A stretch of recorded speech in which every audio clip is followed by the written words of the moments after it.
Chapter 18. Mrs. Vernon to Lady de Courcy. Church-Hill.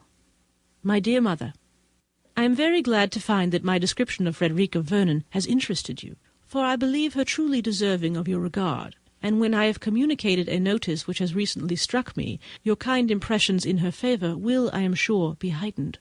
I cannot help fancying that she is growing partial to my brother. I so very often see her eyes fixed on his face with a remarkable expression of pensive admiration. He is certainly very handsome, and yet more.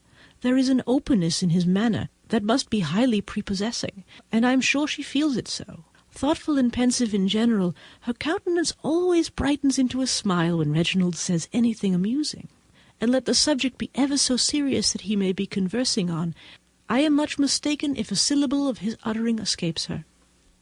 I want to make him sensible of all this, for the power of gratitude on such a heart as his, and could Frederica's artless affection detach him from her mother, we might bless the day which brought her to Church-Hill. I think, my dear madam, you would not disapprove of her as a daughter. She is extremely young, to be sure, has had a wretched education, and a dreadful example of levity in her mother, but yet I can pronounce her disposition to be excellent, and her natural abilities very good.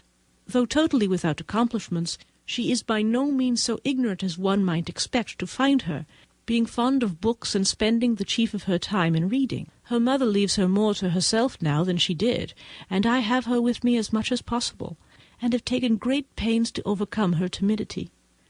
We are very good friends, and though she never opens her lips before her mother, she talks enough when alone with me to make it clear that if properly treated by Lady Susan, she would always appear to much greater advantage. There cannot be a more gentle, affectionate heart, or more obliging manners when acting without restraint. Her little cousins are all very fond of her. Yours affectionately, Catherine Vernon.